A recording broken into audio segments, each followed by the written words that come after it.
dying is it's like a graduation. It's beautiful.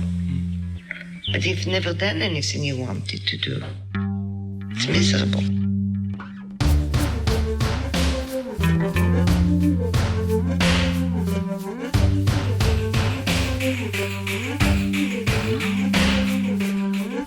Most people in our societies don't know how to live. Most of the people I work with say, Dr. Ross, I made a living, but I've never really lived. Then you ask them, what does it mean to really live? Well, they wanted to be a singer, and Dad told them to be a bookkeeper.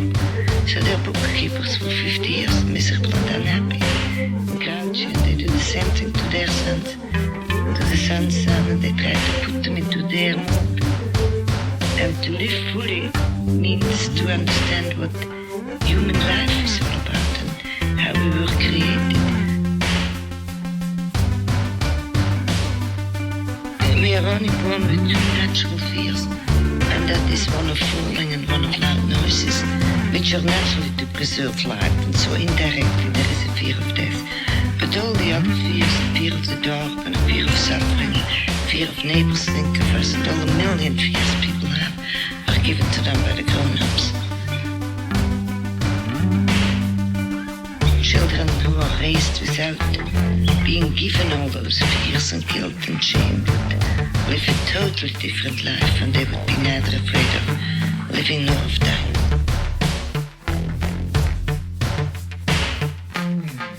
And then between age 1 and 6, the emotional quadrant begins to develop.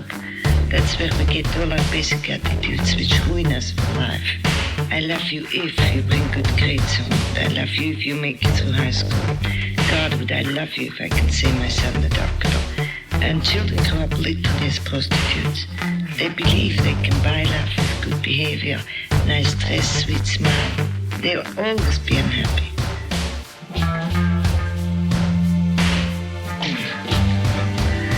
It's really incredible when you sit and listen to dying patients and really hear them. Not just the ordinary everyday things about pain medication or can I go home or can I have a past or spend Christmas at home. But when you listen to the symbolic language, especially of dying children, I work mainly with dying children. When you listen to symbolic language, it's fantastic to begin to realize that your inner self, that your immortal part of you, has absolutely all knowledge. Every dying patient knows that they're dying.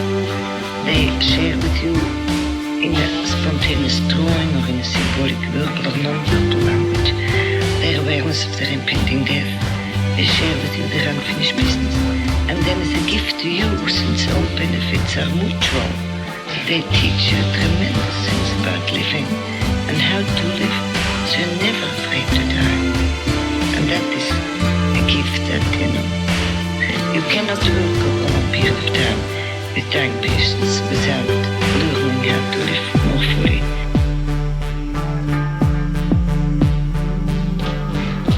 If you were raised with unconditional love, that doesn't mean you have to like a child's behavior. You understand, you can really detest it, but a child should always feel that they're unique and special and lovable.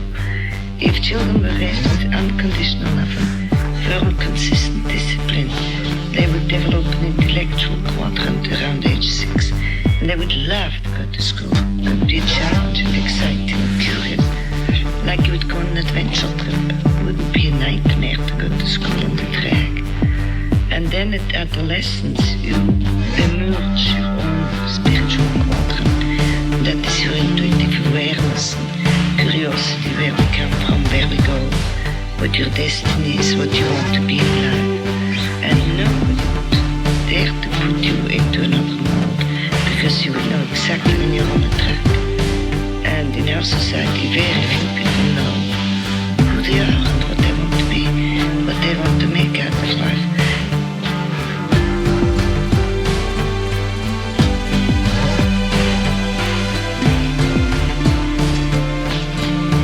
And the problem, I think, is the materialism and our very crazy value system.